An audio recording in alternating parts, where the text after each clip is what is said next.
ಹಿಂದಿನ ವಿಡಿಯೋದಲ್ಲಿ ಹೋಳಿಗೆ ಸಾಂಬಾರು ಹೇಗೆ ಮಾಡೋದು ಅನ್ನೋದನ್ನು ತೋರಿಸಿದ್ದೆ. ಸೊ ಇವತ್ತು ಹೋಳಿಗೆ ಹೇಗೆ ಮಾಡೋದು ನೋಡ್ಕೊಳ್ಳೋಣ. ಒಬ್ಬೊಬ್ಬರು ಒಂದೊಂದು ಥರ ಮಾಡ್ತಾರೆ. ಸೊ ತುಂಬ ವಿಧಾನಗಳಿವೆ, ಹೀಗೆ ಮಾಡಬೇಕು ಅಂತ ಎಲ್ಲ. ನಾನು ಮಾಡೋದು ಹೇಗೆ ಅನ್ನೋದನ್ನು ತೋರಿಸ್ತೀನಿ. ನಾನಿಲ್ಲಿ 1/4 ಲೋಟ ಆಗುವಷ್ಟು ಕಡಲೆಬೇಳೆ ತೊಗೊಂಡಿದ್ದೀನಿ. ಕೆಲವರು ತೊಗರಿಬೇಳೆನಲ್ಲೂ ಸಹ ಹೋಳಿಗೆ ಮಾಡ್ತಾರೆ. ನಾನು ಸಾಮಾನ್ಯ ಕಡಲೆಬೇಳೆನಲ್ಲೇ ಮಾಡೋದು. ಸೊ ಇಲ್ಲಿ 1/4 ಲೋಟ ಆಗುವಷ್ಟು ಒಂದು 10ರಿಂದ 12 ಒಬ್ಬಟ್ಟಾದರೆ ಸಾಕು ಅಂತ ಇಷ್ಟೇ ತೊಗೊಂಡಿರೋದು ನಾನು. ಸೊ ಅದನ್ನು ನೀಟಾಗಿ ವಾಶ್ ಮಾಡಿ ಸ್ವಲ್ಪ ಜಾಸ್ತಿನೇ ನೀರು ಹಾಕ್ಕೊಂಡು ಒಂದೇ ಒಂದು ವಿಸಿಲ್ ಕೊಟ್ಟು ಬೇಯಿಸ್ಕೋಬೇಕು. ಕಡಲೆಬೇಳೆನ ನೆನೆಸೋ ಹಾಗಿಲ್ಲ, ಜಸ್ಟ್ ಒಂದು ವಿಸಲ್, ಇನ್ನೇನು ಒಂದು ವಿಸಲ್ ಬರ್ತಾ ಇದೆ ಅನ್ನೋಂಗೆ ಆಫ್ ಮಾಡಿದ್ರೂ ಆಗುತ್ತೆ. ಜಸ್ಟ್ ಒಂದು ವಿಸಲ್ ಕೊಟ್ಟು ಬೇಯಿಸ್ಕೊಂಡ್ರೂ ಆಗುತ್ತೆ. ಆದರೆ ತುಂಬ ಬೇಯಿಸ್ಕೋಬಾರ್ದು, ಆ ರೀತಿ ಇರಬೇಕು, ಬೇಳೆ ಥರ ಇರಬೇಕು. ಸೊ ನಾನಿಲ್ಲಿ ಒಂದೇ ಒಂದು ವಿಸಲ್ ಕೊಟ್ಟು ಬೇಯಿಸ್ಕೊಂಡಿದ್ದೀನಿ. ಬೇಯಿಸ್ಕೊಂಡಿರೋವಂಥ ಬೇಳೆನ ಬಸ್ಕೊತಾ ಇದ್ದೀನಿ. ಬಸ್ಕೊಂಡಿರೋವಂಥ ನೀರನ್ನು ಉಪಯೋಗಿಸಿ ಹೋಳಿಗೆ ಸಾರು ಹೇಗೆ ಮಾಡೋದು ಅನ್ನೋದನ್ನು ತೋರಿಸಿದ್ದೀನಿ.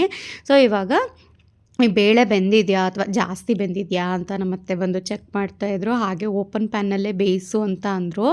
ಆದರೆ ಬೆಳಗ್ಗೆ ಇನ್ನೂ ಒಂದು ಫಂಕ್ಷನ್ಗೆ ಹೋಗಿ ಬಂದಿದ್ದು, ರಾತ್ರಿ ಅಷ್ಟೊಂದೆಲ್ಲ ನನಗೆ ಪುರ್ಸೊತ್ತಿರಲಿಲ್ಲ ಅಂತ ಅಂದ್ಬಿಟ್ಟು ಕುಕ್ಕರ್ಗೆ ಹಾಕ್ಬಿಟ್ಟಿದ್ದೆ ನಾನು ಯಾವಾಗಲೂ ಕುಕ್ಕರ್ನಲ್ಲೇ ಹಾಕ್ತೀನಿ. ಸೊ ಚೆನ್ನಾಗಿ ಬರುತ್ತೆ ಹೋಳಿಗೆ. ಆಮೇಲೆ ನಾನು ಹೋಳಿಗೆ ಹೂರಣ ಒಂಥರ ಮಾಡ್ತೀನಿ. ಆದರೆ ನಮ್ಮ ಅತ್ತೆ ಈ ಸಲ ಎಲ್ಲವನ್ನು ಡೈರೆಕ್ಟಾಗಿ ಮಿಕ್ಸಿಗೆ ಹಾಕ್ಬಿಟ್ಟು ಗಟ್ಟಿಗೆ ರುಬ್ಬು, ಬೇಯಿಸ್ಬೇಡ ಅಂತ ಅಂದರು. ಸರಿ ನೋಡೋಣ, ಟ್ರೈ ಮಾಡೋಣ ಅಂತ ಅಂದ್ಬಿಟ್ಟು ಬೆಂದಿರೋವಂಥ ಬೇಳೆ ಜೊತೆಗೆ 2 ಅಚ್ಚು ಬೆಲ್ಲ ಜೊತೆಗೆ ಏಲಕ್ಕಿನೂ ಸಹ ಹಾಕ್ತಾಯಿದ್ದೀನಿ. ಹಾಗೆಯೇ ನಾವು ಬೇಳೆ ಎಷ್ಟು ತೊಗೊಂಡಿರ್ತೀವೋ ಅಷ್ಟೇ ತೆಂಗಿನಕಾಯಿನೂ ಸಹ ತೊಗೋಬೇಕು. ಎಲ್ಲವನ್ನು ಒಟ್ಟಿಗೆ ಹಾಕು ಮಿಕ್ಸಿ ಜಾರ್ಗೆ ಅಂತ ಅಂದ್ರಲ್ಲ ಅಂತ ಅಂದ್ಬಿಟ್ಟು ಎಲ್ಲನೂ ಒಟ್ಟಿಗೆ ಹಾಕ್ತಾಯಿದ್ದೀನಿ. ಟ್ರಯಲ್ ನೋಡೋಣ ಅಂತ ಅಂದ್ಬಿಟ್ಟು. ಅವರು ಕಲ್ಲಲ್ಲಿ ರುಬ್ಬೋದಂತೆ ಊರಲ್ಲೆಲ್ಲ, ಕಲ್ಲಲ್ಲಿ ರುಬ್ಬಿದಾಗ ಚೆನ್ನಾಗಿ ಗಟ್ಟಿಯಾಗಿ ಬರುತ್ತೆ ಅಂತ ಅಂದರು. ನಾನು ಮಿಕ್ಸಿಗೆ ಹಾಕಿ ಒಂದು 2 ರೌಂಡ್ ಮಾಡ್ತಿದ್ದಂಗೆ ಬಿಸಿಗೆ ಬೆಲ್ಲ ಎಲ್ಲ ನೀರು ಬಿಟ್ಕೊಂಡು ತೆಳ್ಳಗಾಗೋಯ್ತು. ನಾನು ಇದೇನಪ್ಪ ಇಷ್ಟು ತೆಳ್ಳಗಾಗೋಯ್ತಲ್ಲ ಹೂರಣ, ಇದ್ರಲ್ಲಿ ಹೆಂಗೆ ಮಾಡೋದು ಅಂತ ಅಂದ್ಬಿಟ್ಟು ಇನ್ನೇನು ಬೇಯಿಸ್ಬೇಡ ಅಂತ ಅಂದಿದ್ರು. ಆದರೆ ನಾನು ಇಷ್ಟು ತೆಳ್ಳಗಿರೋದ್ರಲ್ಲಿ ಹೆಂಗೆ ಮಾಡೋದು ನೋಡೋಣ, ಕಡಲೆಬೇಳೆ ಅಲ್ವಾ, ಅದು ಗಟ್ಟಿಯಾಗುತ್ತೆ, ಕಡಿಮೆ ಊರಿನಲ್ಲಿ ಚೆನ್ನಾಗಿ ಇದನ್ನು ಕುದಿಸೋಣ ಅಂತ ಅಂದ್ಬಿಟ್ಟು ಕುದಿಸ್ತಾ ಇದ್ದೀನಿ. ಸೊ ಚೆನ್ನಾಗಾಯಿತು ಮಾತ್ರ, ಸದ್ಯ ಹಾಳಾಗಲಿಲ್ಲ. ನಾನು ಮಾಡೋ ರೀತಿ ಹೋಳಿಗೆನೇ ಬೇರೆ, ಆದರೆ ಇದು ನಮ್ಮ ಅತ್ತೆ ಒಂದು ಸಲ ಮಾಡು ಅಂತ ಅಂದ್ರೆ ಅವ್ರ ಥರ ಮಾಡೋಕ್ಕೆ ಹೋಗ್ಬಿಟ್ಟು ಹಿಂಗಾಗೋಯ್ತು. ಆದ್ರೂ ಸಹ ಹೋಳಿಗೆ ಹೂರಣ ಹದ ಕರೆಕ್ಟಾಗಿ ಬಂತು. ನಾನು ಬೇಯಿಸಿರೋವಂಥ ಕಡಲೆಬೇಳೆ ಜೊತೆಗೆ ಈ ಬೆಲ್ಲನ ಡೈರೆಕ್ಟಾಗಿ ಹಾಕ್ಕೊಂಡ್ವಿ ಅಲ್ಲ, ಅದನ್ನು ಮಿಕ್ಸಿ ಜಾರ್ಗೆ ಹಾಕ್ಕೊಳ್ಳಲ್ಲ. ಆ ಪ್ಯಾನ್ಗೆ ಬೆಲ್ಲ, ಏಲಕ್ಕಿ, ಕಾಯಿ ಎಲ್ಲ ಹಾಕಿಬಿಟ್ಟು ಆ ಬೆಲ್ಲದಲ್ಲಿರೋವಂಥ ನೀರಿನ ಅಂಶ ಎಲ್ಲ ಬಿಟ್ಕೊಂಡು ಅದೆಲ್ಲ ಗಟ್ಟಿಯಾಗೋವರೆಗೆ ಚೆನ್ನಾಗಿ ಹುರಿತೀವಿ. ಆಮೇಲೆ ಅದು ತಣ್ಣಗಾದ ನಂತರ ಹೂರಣನ ರುಬ್ಕೊಳ್ಳೋದು, ಆ ರೀತಿ ಮಾಡೋದು. ಇವ್ರು ಈ ರೀತಿ ಮಾಡು ಅಂತ ಅಂದ್ರೆ ಸರಿ ಅಂದ್ಬಿಟ್ಟು ಹಾಗೆ ಮಾಡಿಬಿಟ್ಟು ಆಮೇಲೆ ಬೇಯಿಸಿದೆ. ಗಟ್ಟಿ ಆಯಿತು, ಪರವಾಗಿಲ್ಲ, ಚೆನ್ನಾಗೇ ಬಂತು. ಮೊದಲು ಹುರ್ಕೊಂಡು ಮಾಡ್ತೀವಲ್ವ ಅದೇ ರೀತಿಯೇ ಬಂತು ಚೆನ್ನಾಗಿ. ಸೊ ಅದು ಹೂರಣ ಸ್ವಲ್ಪ ತಣ್ಣಗಾಗಲಿ ಅಂತ ಬಿಟ್ಟಿದ್ದೆ. ಅಷ್ಟರಲ್ಲಿ ಒಬ್ಬಟ್ಟಿಗೆ ಮೇಲ್ಗಡೆ ಕಣಕ ಕಲಿಸ್ಕೊಳ್ಳೋದಕ್ಕೆ ಮೈದಾ ಹಿಟ್ಟಿಗೆ ಒಂದು ಸ್ವಲ್ಪ ಉಪ್ಪು ಮತ್ತು ಅರಿಶಿನ ಹಾಕಿ ನೀರನ್ನು ಹಾಕಿ ಕಲಿಸ್ತಾ ಇದ್ದೀನಿ. ಕಣಕ ಸ್ವಲ್ಪ ತೆಳುವಾಗೇ ಇರಬೇಕು, ಕೈಗೆ ಅಂಟೋ ರೀತಿಯಲ್ಲಿ.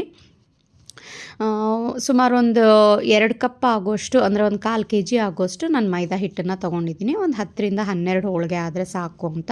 ತುಂಬ ಜಾಸ್ತಿ ಬೇಡವಾಗಿತ್ತು ನಮಗೆ, ಯಾಕೆಂದರೆ ನೆಕ್ಸ್ಟ್ ಡೇ ನಾವು ಮನೆ ದೇವ್ರಿಗೆ ಹೋಗಬೇಕಾಗಿತ್ತು. ಹಾಗೆಯೇ ಪೂಜೆ ಬರಬೇಕಿತ್ತಲ್ವ. ಸೊ ಮನೆಯಲ್ಲೇ ಹೋಳಿಗೆ ಎಲ್ಲ ಮಾಡಿಕೊಂಡು ಅಲ್ಲಿ ನೈವೇದ್ಯಕ್ಕಿಟ್ಟು ಆಮೇಲೆ ಅಲ್ಲೇ ಊಟ ಮಾಡಿ ಬರೋದು ಅಂತ ಇದ್ದಿದ್ದು. ಹಾಗಾಗಿ ಹಿಂದಿನ ದಿನ ರಾತ್ರಿಯೇ ಹೋಳಿಗೆ ಮಾಡ್ಕೋತಾ ಇದ್ವಿ.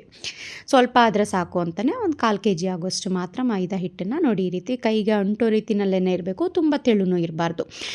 ಈ ರೀತಿ ಕಲಿಸ್ಕೊಂಡಿದ್ದಾದ ನಂತರ ಮೇಲ್ಗಡೆ ಒಂದು ಸ್ವಲ್ಪ ಎಣ್ಣೆನ ಹಾಕಿಬಿಟ್ಟು ಚೆನ್ನಾಗಿ ಒಂದು 2ರಿಂದ 3 ನಿಮಿಷ ನಾದಬೇಕು. ಸಾಫ್ಟ್ ಆಗುತ್ತೆ ಚೆನ್ನಾಗಿ. ಇನ್ನೊಂದು ಬೌಲ್ನಲ್ಲಿ ಕೆಳಗಡೆ ಒಂದು ಸ್ವಲ್ಪ ಒಂದು 1/4 ಭಾಗ ಆಗೋಷ್ಟು ಎಣ್ಣೆನ ಇಟ್ಕೊಳ್ಬೇಕು.